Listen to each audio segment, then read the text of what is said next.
ਦੁੱਧ ਦੇ ਬੰਧਨ ਕੱਟਦਾ ਹੈ। ਫਿਰ ਜੇ ਸਵੇਰੇ ਜਪੇਗਾ ਫਿਰ ਦਿਨ ਵਿੱਚ ਵੀ ਜਪੇਗਾ। ਜੋ ਜੇ ਸਵੇਰੇ ਯਾਦ ਆਏਗੀ ਫਿਰ ਦਿਨ ਵਿੱਚ ਵੀ ਯਾਦ ਆਏਗੀ। ਇਸ ਕਰਕੇ ਕਹਿੰਦੇ ਨੇ ਜੇ ਮਨੁੱਖ ਕਬੀਰ ਸਾਹਿਬ ਦੇ ਇੱਥੋਂ ਤੇ ਕਹਿੰਦੇ ਨੇ ਉਹ ਤੇ ਇਹ ਕਹਿੰਦੇ ਨੇ ਏਕ ਕਬੀਰ ਏਕ ਘੜੀ ਆਦੀ ਘੜੀ ਆਦੀ ਹੂੰ ਫਨ ਆਦ ਭਗਤਨ ਸੇਤੀ ਗੋਸ਼ਟੇ ਜੋ ਕੀਨੋ ਸੁਣਾ। ਇਹਦਾ ਮਤਲਬ ਇਹ ਨਹੀਂ ਕਿ ਇੱਕ ਹੀ ਘੜੀ ਜਪਣਾ, ਕਹਿੰਦੇ ਜੋ ਕੀਨੋ ਸੁਣਾ। ਜੇ ਇੱਕ ਘੜੀ ਵੀ ਕਰੇਗਾ ਉਹਦਾ ਵੀ ਲਾਭ ਮਿਲਦਾ ਹੈ, ਇੱਕ ਘੜੀ ਦਾ ਵੀ। ਇਹਦਾ ਮਤਲਬ ਇਹ ਨਹੀਂ ਹੈ ਸਿਰਫ ਇੱਕ ਹੀ ਘੜੀ ਯਾਦ ਕਰਨਾ, ਇਹ ਨਹੀਂ। ਉਸ ਦੀ ਯਾਦ ਤੇ ਵਿਛੜਨੀ ਚਾਹੀਦੀ ਹੀ ਨਹੀਂ, ਇੰਨੀ ਯਾਦ ਦੀ ਹੋਣੀ ਚਾਹੀਦੀ। ਉਸ ਦੀ ਯਾਦ ਤੇ ਇਹ ਜੀਵ ਆਤਮਾ ਉੱਥੋਂ ਹੀ ਤੇ ਵਿਛੜੀ ਹੋਈ ਹੈ, ਉਸ ਦੀ ਯਾਦ ਤੇ ਇਸ ਨੂੰ ਭੁੱਲਣੀ ਚਾਹੀਦੀ ਹੀ ਨਹੀਂ ਹੈ। ਛਿਮਾਵੰਤ ਗੁਣ ਬੈਸ ਮਹਾਨੇ ਅਨਸੂਯਕ ਸੁਭ ਮਨ ਨਹਿ ਮਾਨੇ। ਸਤਿਗੁਰੂ ਜੀ ਕਹਿੰਦੇ ਨੇ ਬਾਬਾ ਮੋਹਨ ਤੇ ਮੋਹਰੀ ਜੀ ਤੁਹਾਡੇ ਵਿੱਚ ਬੜੇ ਗੁਣ ਮੌਜੂਦ ਨੇ। ਕਿਹੜੇ ਕਿਹੜੇ? ਖਿਮਾ ਕਰਨ ਦਾ। ਤੁਹਾਡੇ ਵਿੱਚ ਈਰਖਾ ਨਹੀਂ ਹੈ, ਹੰਕਾਰ ਨਹੀਂ ਹੈ। ਇਹਨਾਂ ਔਗੁਣਾਂ ਤੋਂ ਤੁਸੀਂ ਰਹਿਤ ਹੋ। ਸ੍ਰੀ ਅਰਜਨ ਮਨ ਪਰਮ ਪੁਨੀਤ ਤੁਮ ਅਨੁਸਾਰੀ ਵਰਤੈ ਨੀਤ। ਸ੍ਰੀ ਗੁਰੂ ਅਰਜਨ ਸਾਹਿਬ ਜੀ ਦਾ ਮਨ ਬੜਾ ਪਵਿੱਤਰ ਹੈ ਤੇ ਉਹ ਤੁਹਾਡੇ ਅਨੁਸਾਰੀ ਵਰਤਣਗੇ, ਕਿਉਂਕਿ ਤੁਹਾਡੇ ਵਿੱਚ ਗੁਣ ਬੜੇ ਸ਼ੁਭ ਨੇ ਤੇ ਤੁਹਾਡੇ ਨਾਲ ਹੀ ਉਹ ਮਿਲ ਕੇ ਚੱਲਣਗੇ। ਸ਼ੁਭ ਗੁਣ ਜੁਗਤ ਸੋ ਨਿਮਰ ਗੰਭੀਰ ਇਸ ਕੋ ਜਾਨੋ ਮੋਰ ਸਰੀਰ। ਗੁਰੂ ਜੀ ਕਹਿੰਦੇ ਉਹ ਸ਼ੁਭ ਗੁਣਾਂ ਦੇ ਨਾਲ ਭਰਪੂਰ ਨੇ, ਨਿਮਰਤਾ ਦੇ ਵਿੱਚ ਰਹਿੰਦੇ ਨੇ। ਇਸ ਕਰਕੇ ਤੁਸੀਂ ਉਹਨਾਂ ਨੂੰ ਮੇਰਾ ਸਰੀਰ ਹੀ ਜਾਣਨਾ ਹੈ। ਮੇਰੇ ਅਤੇ ਗੁਰੂ ਅਰਜਨ ਸਾਹਿਬ ਜੀ ਦੇ ਵਿੱਚ ਕੋਈ ਵੀ ਭੇਦ ਨਹੀਂ ਹੈ। ਗਹੋ ਪੂਜਾ ਨਿਰਬਾਹੋ ਸਦਾ ਰਾਖੋ ਚੇਤਨਾ ਵਿਸਾਰੋ ਕਦਾ। ਇਸ ਕਰਕੇ ਤੁਸੀਂ ਉਹਨਾਂ ਦੀ ਬਾਹ ਫੜੀ ਰੱਖਣੀ ਹੈ ਔਰ ਕਦੇ ਵੀ ਉਹਨਾਂ ਦੀ ਬਾਹ ਛੱਡਣੀ ਨਹੀਂ, ਕਦੇ ਵੀ ਉਹਨਾਂ ਨੂੰ ਵਿਸਾਰਨਾ ਨਹੀਂ। ਜਿਹੜੇ ਵੀ ਉਹ ਚੀਜ਼ਾਂ ਤੁਹਾਨੂੰ ਕਹਿਣ ਉਹਨਾਂ ਚੀਜ਼ਾਂ ਨੂੰ ਮੰਨਣਾ ਹੈ। ਸੁਨਤ ਮੋਰੀ ਨੇ ਤੇ ਸਮੋ ਗਹੀ ਬਾਹੋ ਕਰ ਕੈ ਗੁਰ ਨਮੋ। ਉਸੇ ਸਮੇਂ ਬਾਬਾ ਮੋਹਰੀ ਜੀ ਖੜੇ ਹੋਏ, ਉਹਨਾਂ ਖੜੇ ਹੋ ਕੇ ਗੁਰੂ ਸਾਹਿਬ ਜੀ ਦੀ ਬਾਹ ਫੜ ਲਈ, ਗੁਰੂ ਅਰਜਨ ਸਾਹਿਬ ਜੀ, ਤੇ ਨਾਲ ਦੀ ਨਾਲ ਉਹਨਾਂ ਨੂੰ ਨਮਸਕਾਰ ਕੀਤੀ ਹੈ। ਨਿਜ ਸਿਰ ਪਰ ਸੋ ਧਾਰਨ ਕਰੀ ਬਾਣੀ ਕਹਿਤ ਮ੍ਰਿਦਲ ਰਸ ਭਰੀ। ਉਹਨਾਂ ਨੇ ਹੱਥ ਦੇ ਨਾਲ ਬਾਹ ਫੜੀ, ਉਸ ਤੋਂ ਬਾਅਦ ਆਪਣੇ ਸਿਰ ਦੇ ਉੱਤੇ ਰੱਖ ਲਈ ਤੇ ਬੜੇ ਰਸ ਭਰੇ ਬਚਨ, ਕਿਉਂਕਿ ਗੁਰੂ ਦਾ ਹੁਕਮ ਮੰਨ ਰਹੇ। ਜੋ ਗੁਰ ਕਹੈ ਸੋਈ ਭਲ ਬਨ। ਜੇ ਗੁਰੂ ਇਹ ਕਹਿ ਦਿੰਦਾ ਹੈ ਜਿਹੜੀ ਚੀਜ਼ ਮਨੁੱਖ ਦੇ ਲਈ ਚੰਗੀ ਹੈ ਤੇ ਉਹ ਚੰਗੀ ਹੈ। ਰਾਮਚਰਿਤ ਮਾਨਸ ਕਹਿੰਦੇ ਨੇ ਤੁਲਸੀਦਾਸ ਕਹਿੰਦੇ ਦੋ ਮਨੁੱਖਾਂ ਦੀ ਤੇ ਗੱਲ ਮਨੁੱਖ ਨੂੰ ਉੱਤੇ ਵਿਚਾਰ ਕਰਨੀ ਚਾਹੀਦੀ ਹੈ। ਇੱਕ ਤੇ ਗੁਰੂ ਦੀ ਗੱਲ, ਇੱਕ ਮਾਂ ਬਾਪ ਦੀ, ਤੀਜੀ ਸ਼ਾਇਦ ਉਹ ਦੇਵਤੇ ਦੀ ਵੀ ਕਹਿੰਦੇ। ਇਹਨਾਂ ਤਿੰਨਾਂ ਦੀ ਗੱਲ ਤੇ ਵਿਚਾਰ ਨਹੀਂ ਕਰਨੀ ਚਾਹੀਦੀ, ਮੰਨ ਲੈਣੀ ਚਾਹੀਦੀ ਹੈ, ਇੰਨੀ ਵੱਡੀ ਹੁੰਦੀ ਹੈ। ਇਸ ਕਰਕੇ ਬਾਣੀ ਕਹਿੰਦੀ ਜੋ ਗੁਰ ਕਹੈ ਸੋਈ ਭਲ ਬਨ। ਉਹਨੂੰ ਭਲਾ ਹੀ ਮੰਨ ਬਸ, ਉਹਦੇ ਵਿਚਾਰਨ ਦੀ ਲੋੜ ਨਹੀਂ ਹੈ। ਜਿਹੜੀ ਗੱਲ ਗੁਰੂ ਕਹਿ ਦਿੰਦਾ, ਗੁਰੂ ਕਹਿੰਦਾ ਵਾਹਿਗੁਰੂ ਵਾਹਿਗੁਰੂ ਕਰ, ਰੱਬ ਦਾ ਨਾਮ ਜਪ, ਇਹ ਤੇਰੇ ਲਈ ਭਲਾ ਹੈ ਤੇ ਭਲਾ ਹੈ, ਜਪਣਾ ਸ਼ੁਰੂ ਕਰ ਦੇਣਾ ਚਾਹੀਦਾ। ਉਸਦੇ ਰਿਜ਼ਲਟ ਜ਼ਰੂਰ ਮਿਲਣਗੇ। ਮੈਂ ਬੜੀ ਵਾਰੀ ਕਹਿੰਦਾ ਸਾਧ ਸੰਗਤ ਮਨੁੱਖ ਪੜ੍ਹਾਈ ਕਰਦਾ ਨਾ ਦੁਨੀਆ ਤੇ, ਉਹਦੇ ਮਾਂ-ਬਾਪ 25 ਸਾਲ ਦੀ ਵੇਟ ਕਰਦੇ ਨੇ, ਪਹਿਲੀ ਕਲਾਸ, ਦੂਜੀ ਕਲਾਸ, 12ਵੀਂ ਹੈ, MA BA, ਜਿਹੜੀ ਵੀ ਉਹਦੀ ਇੱਕ ਸਟਰੀਮ ਬਣਦੀ ਹੈ, 20-25 ਸਾਲ ਦੀ ਵੇਟ ਕਰਦੇ ਨੇ ਵੀ ਫਲ ਲੱਗੇਗਾ। ਪਹਿਲਾਂ ਤਾਂ ਇਨਵੈਸਟਮੈਂਟ ਹੀ ਕਰਦੇ ਨੇ ਮਾਂ-ਬਾਪ, ਪਹਿਲਾਂ ਤੇ ਪੈਸਾ ਹੀ ਲਾਉਂਦੇ ਨੇ, 25 ਸਾਲ ਤੇ ਫਲ ਦੀ ਆਸ ਕਰਦੇ ਨੇ। ਪਰ ਮਨੁੱਖ ਗੁਰਦੁਆਰੇ ਆਉਂਦਾ ਹੈ, ਮੰਦਰ ਜਾਂਦਾ ਹੈ, ਮਸਜਿਦ ਜਾਂਦਾ ਹੈ, ਅੱਜ ਉਹਨੇ ਨਾਮ ਜਪਿਆ, ਕਹਿੰਦਾ ਅੱਜ ਹੀ ਫਲ ਮਿਲਦਾ।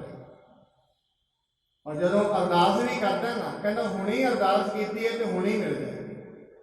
ਇਹ ਅਰਦਾਸ ਹੈ, ਕੋਈ ਹੁਕਮ ਨਹੀਂ ਹੈ ਰੱਬ ਨੂੰ। ਅਰਦਾਸ ਦੀ ਉਹਦੀ ਮਰਜ਼ੀ ਹੈ। ਪਰਮਾਤਮਾ ਪਾਤਸ਼ਾਹ ਹੈ, ਪਾਤਸ਼ਾਹ ਦੀ ਮਰਜ਼ੀ ਹੁੰਦੀ ਹੈ। ਕਿਸੇ ਦੀ ਬੇਨਤੀ ਸੁਣੇ ਭਾਵੇਂ ਨਾ ਸੁਣੇ, ਨਜ਼ਰ ਅੰਦਾਜ਼ ਵੀ ਕਰ ਸਕਦਾ ਹੈ, ਉਹਦੀ ਮਰਜ਼ੀ ਹੈ। ਅਸੀਂ ਸਿਰਫ ਅਰਦਾਸ ਕਰਦੇ ਹਾਂ ਗੁਰੂ ਦੇ ਅੱਗੇ, ਹੁਕਮ ਨਹੀਂ ਕਰਦੇ ਗੁਰੂ ਦਾ। ਅਰਦਾਸ ਹੈ, ਉਹਦੀ ਮਰਜ਼ੀ ਹੈ, ਮੰਨੇ ਭਾਵੇਂ ਨਾ। ਤੇ ਦੂਜੀ ਗੱਲ ਇੱਕ ਹੋਰ ਵੀ ਹੈ, ਉਹਦੇ ਅੱਗੇ ਬੇਨਤੀ ਕਰ ਰਹੇ ਹਾਂ ਤੇ ਜੇ ਉਹਨੂੰ ਗੁਰੂ ਮੰਨਦੇ ਉਹਨੂੰ ਤੇ ਪਤਾ ਹੋਣਾ ਚਾਹੀਦਾ ਕਿਹੜੀ ਗੱਲ ਸਾਡੇ ਵਾਸਤੇ ਚੰਗੀ ਹੈ ਕਿਹੜੀ ਮਾੜੀ ਹੈ, ਉਸ ਨੂੰ ਤੇ ਪਤਾ ਹੈ। ਮੈਂ ਬੜੀ ਸਾਧ ਸੰਗਤ ਅਸੀਂ ਕਈ ਵਾਰੀ ਵੇਖਦੇ ਹਾਂ ਅੱਜ ਜੋ ਜਿਸ ਚੀਜ਼ ਦੀ ਅਰਦਾਸ ਕੀਤੀ ਹੈ ਉਹ ਚੀਜ਼ ਨਹੀਂ ਮਿਲੀ।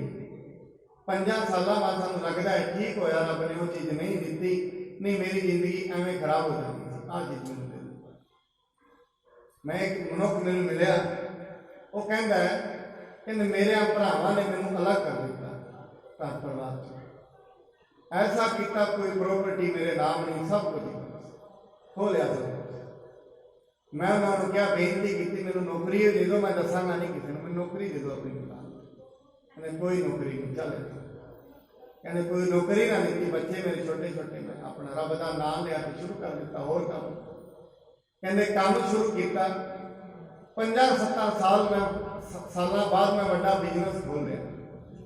ਕਹਿੰਦੇ ਹੁਣ ਮੈਂ ਰੱਬ ਨੂੰ ਕਹਿੰਦਾ, ਉਦੋਂ ਮੈਂ ਤੇਰੇ ਅੱਗੇ ਬੇਨਤੀ ਕਰਦਾ ਸੀ ਮੈਨੂੰ ਨੌਕਰੀ ਦੇ ਦੇ, ਤੂੰ ਠੀਕ ਹੀ ਕੀਤਾ, ਮੈਨੂੰ ਨੌਕਰੀ ਨਹੀਂ ਦਿੱਤੀ, ਨਹੀਂ ਇਹ ਬਿਜ਼ਨਸ ਨਹੀਂ ਦਿੱਤਾ, ਤੂੰ ਠੀਕ ਕੀਤਾ।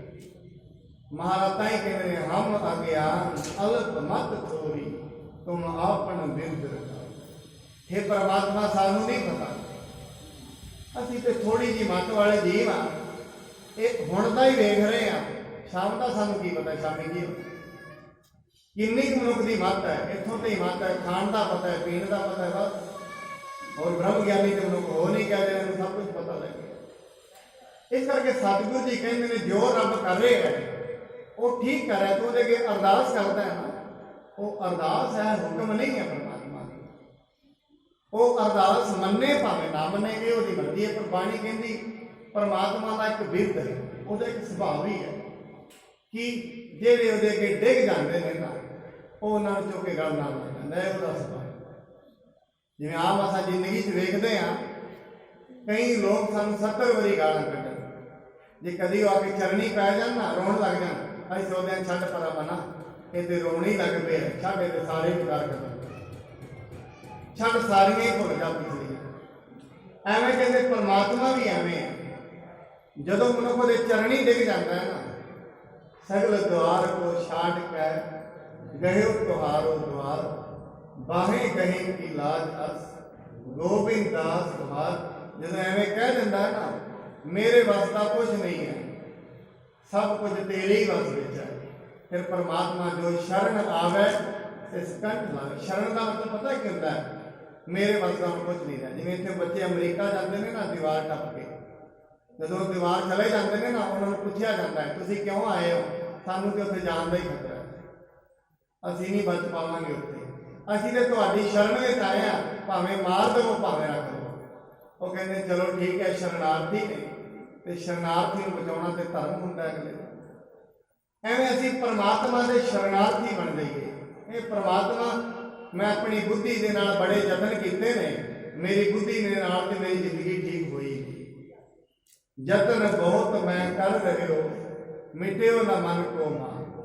ਜਪ ਵੀ ਕੀਤੇ ਨੇ, ਤਪ ਵੀ ਕੀਤੇ ਨੇ, ਸੋਚਦਾ ਤੇ ਇਹ ਰਿਹਾ ਜ਼ਿੰਦਗੀ ਚੋਂ ਮਨ ਖਤਮ ਹੋ ਜਾਏਗਾ ਤੇ ਹੋਰ ਵੱਧ ਗਿਆ। ਜਦੋਂ ਪਰਮਾਤਮਾ ਦੀ ਸ਼ਰਨ ਵਿੱਚ ਮਨੁੱਖ ਡਿੱਗ ਜਾਂਦਾ ਹੈ, ਢਹਿ ਜਾਂਦਾ ਹੈ, ਅੱਖਾਂ 'ਚ ਅੱਥਰੂ ਆ ਜਾਂਦੇ ਨੇ, ਔਰ ਕਹਿ ਦਿੰਦਾ ਪਰਮਾਤਮਾ। ਮਹਾਰਾਜ ਬਾਣੀ ਦੇ ਵਿੱਚ ਇਹ ਸ਼ਬਦ ਕਹਿੰਦੇ ਨੇ, ਜਾ ਕੋ ਮੁਸ਼ਕਲ ਅਤ ਬਣੈ ਢੋਈ ਕੋਈ ਨਾ ਦੇ, ਲਾਗੂ ਹੋਏ ਦੁਸ਼ਮਨਾ ਸਾਥ ਵੀ ਭੱਜ ਖਲੇ, ਭੱਜੈ ਸਭੋ ਆਸਰਾ ਚੁੱਕੈ ਸਭ ਅਸਰਾਓ, ਚਿਤ ਆਵੈ ਉਸ ਪਾਰ ਬ੍ਰਹਮ ਲੱਗੈ ਨਾ ਧਰਤੀ। ਜੇ ਕਿਤੇ ਉਦੋਂ ਵੀ ਪਰਮਾਤਮਾ ਯਾਦ ਆ ਜਾਵੇ, ਪਰਮਾਤਮਾ ਨੂੰ ਧਰਤੀ ਵਾ ਫਿਰ ਵੀ ਨਹੀਂ ਲੱਗਦੀ। ਹੁਣ ਇਹ ਨਹੀਂ ਵੇਖ ਰਿਹਾ ਉਹ ਇਹਨੇ ਪਾਪ ਕਿਨੇ ਕੀਤੇ, ਨਹੀਂ।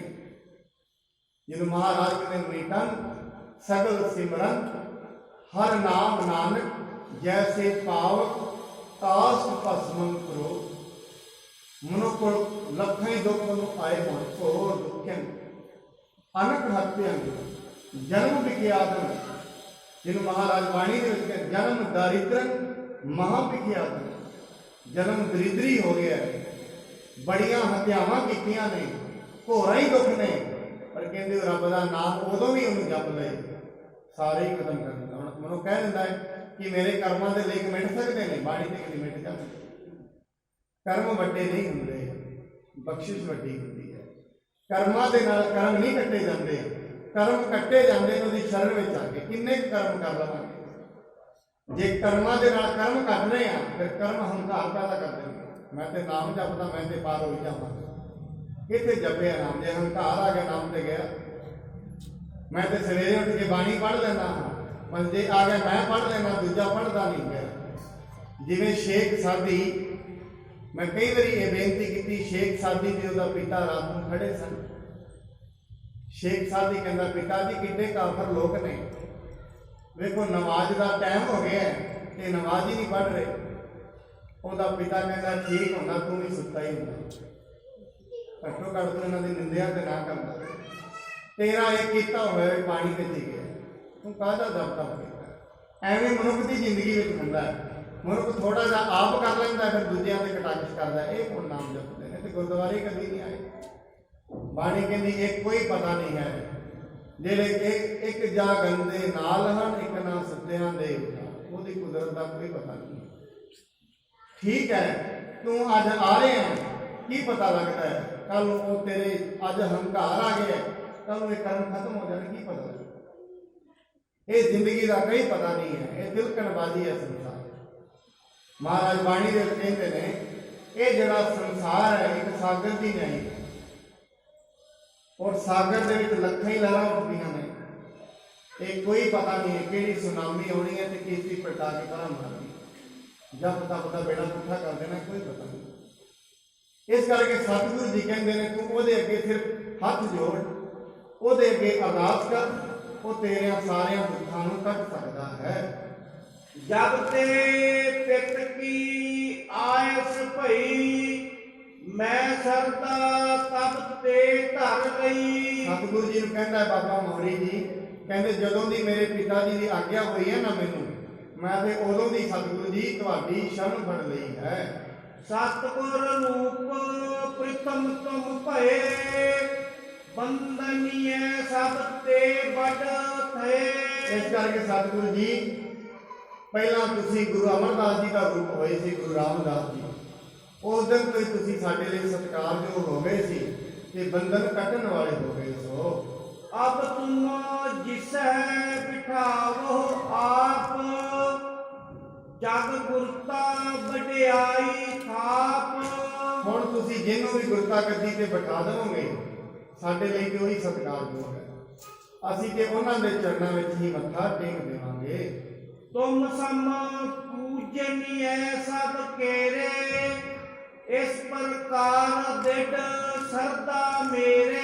ਬਾਬਾ ਮੋਹਰੀ ਜੀ ਕਹਿੰਦੇ, ਮਹਾਰਾਜ ਮੇਰੇ ਮਨ ਵਿੱਚ ਐਸੀ ਸ਼ਰਧਾ ਹੈ, ਤੁਸੀਂ ਜਿਹਨੂੰ ਵੀ ਬਿਠਾਓਗੇ ਨਾ, ਮੇਰੇ ਵਾਸਤੇ ਤਾਂ ਉਹੀ ਸ਼ਰਧਾ ਵਾਲਾ ਬਣ ਜਾਣਾ। ਜਿਹਨੂੰ ਤੁਸੀਂ ਕਹੋਗੇ ਉਹੀ ਮੇਰੇ ਲਈ ਪੂਜਨੀਆ ਹੈ। ਇੱਕ ਤੇ ਬਾਬਾ ਮੋਹਰੀ ਜੀ ਨੇ ਜਿਹੜੇ ਕਹਿੰਦੇ ਜਿਹਨੂੰ ਮਰਜ਼ੀ ਬਿਠਾ ਦਿਓ, ਇੱਕ ਬੰਦੇ ਬਾਬਾ ਪ੍ਰੀਤੀ ਚੰਦ ਜਿਹੜੇ ਕਹਿੰਦੇ ਗੁਰੂ ਬਣਨਾ ਹੀ ਮੈਂ। ਔਰ ਗੁਰੂ ਦੇ ਬਚਨ ਕੈਸੇ ਨੇ ਮੈਨੂੰ ਯਾਦ ਆਉਂਦੀ, ਗੁਰੂ ਅੰਗਦ ਸਾਹਿਬ ਜੀ ਦੇ ਸਮੇਂ ਦੀ ਸਾਖੀ। ਗੁਰੂ ਅੰਗਦ ਸਾਹਿਬ ਜੀ ਦੇ ਟਾਈਮ ਨਾਲ ਇੱਕ ਸਿੱਖ ਹੋਇਆ, ਉਹਨੂੰ ਬਾਬਾ ਬੁੱਢਾ ਜੀ ਸਾਰਿਆਂ ਨੇ ਕਹਿਣਾ ਭਾਈ ਸੇਵਾ ਕਰਿਆ ਕਰ, ਕਹਿੰਦਾ ਮੈਂ ਨਹੀਂ ਕਰਨੀ। ਜਦੋਂ ਗੁਰੂ ਜੀ ਕਹਿਣਗੇ ਮੈਂ ਤੇ ਉਹ ਬਚਨ ਕਰਨਾ, ਤੁਹਾਡਾ ਨਹੀਂ ਨਾ ਮੰਨਣਾ। ਸੰਗਤ ਦੇ ਵਿੱਚ ਵੀ ਤੇ ਗੁਰੂ ਹੀ ਹੁੰਦਾ, ਤੁਹਾਡੀ ਨਹੀਂ ਮੰਨਣੀ, ਜੋ ਗੁਰੂ ਜੀ ਕਹਿਣਗੇ ਮੈਂ ਤੇ ਉਹ ਮੰਨਣਾ। ਕਹਿੰਦੇ ਠੀਕ ਹੈ, ਚੱਲਦਾ ਰਿਹਾ, ਮੈਂ ਕਰਨਾ ਕੁਛ ਨਾ, ਖਾਣਾ ਪੀਣਾ, ਖਾਂਦੇ ਪੀਂਦੇ ਰਹਿਣਾ। ਇੱਕ ਦਿਨ ਸਤਿਗੁਰੂ ਜੀ ਮਹਾਰਾਜ ਜੀ ਨੇ ਗੱਲਬਾਤ ਕੀਤੀ। ਸਤਿਗੁਰੂ ਜੀ ਮਹਾਰਾਜ ਨੂੰ ਗੁਰੂ ਦੀਆਂ ਬਚਨਾਂ ਵਿੱਚ ਕਿੰਨੀ ਜਾਨ ਹੁੰਦੀ ਹੈ। ਮਹਾਰਾਜ ਜੀ ਕੋਲ ਗੱਲ ਹੁੰਦੀ ਕਿ ਸਤਿਗੁਰੂ ਜੀ ਇਹ ਸਿੱਖ ਕਹਿੰਦਾ ਹੈ ਮੈਂ ਇਹਨਾਂ ਦੀ ਗੱਲ ਨਹੀਂ ਮੰਨਣੀ, ਬਾਬਾ ਬੁੱਢਾ ਸਾਹਿਬ ਜੋ ਗੁਰੂ ਜੀ ਕਹਿਣਗੇ ਮੈਂ ਤੇ ਉਹ ਮੰਨਣਾ ਹੈ। ਸਤਿਗੁਰੂ ਜੀ ਮਹਾਰਾਜ ਨੇ ਬੁਲਾਇਆ, ਹਾਂਜੀ ਭਾਈ। ਕਹਿੰਦੇ ਮਹਾਰਾਜ ਤੁਸੀਂ ਹੁਕਮ ਦਿਓ, ਜੋ ਦਿਓਗੇ ਉਹ ਮੰਨਾਂਗਾ। ਸਤਿਗੁਰੂ ਜੀ ਕਹਿੰਦੇ ਜੰਗਲ ਵਿੱਚ ਜਾ, ਅੱਗ ਜਲਾ ਤੇ ਵਿੱਚ ਸੜ ਜਾ, ਇਹੀ ਮੇਰਾ ਹੁਕਮ। ਹੁਣ ਇਹ ਸੋਚਦਾ ਹੈ ਵੀ ਗੁਰੂ ਜੀ ਨੇ ਇਹ ਤੇ ਤਕੜਾ ਹੀ ਹੁਕਮ ਕਰ ਦਿੱਤਾ, ਹੁਣ ਕਿੱਧਰ ਜਾਵਾਂ। ਮੈਂ ਤੇ ਸੋਚਦਾ ਹੀ ਕਿਸੇ ਗਾਗਰ ਢੋਲਾ ਲਾ ਦੇਣਗੇ, ਕਿਤੇ ਹੋਰ ਸੇਵਾ ਲਾ ਦੇਣਗੇ ਤੇ ਹੁਕਮ ਹੀ ਵੱਡਾ ਹੋ ਗਿਆ। ਚਲਾ ਗਿਆ ਜਾ ਕੇ ਅੱਗ ਜਲਾ ਲਈ, ਹੁਣ ਅੱਗੇ ਛਾਲ ਮਾਰਨ ਨੂੰ ਦਿਲ ਕਿਹਦਾ ਕਰੇ।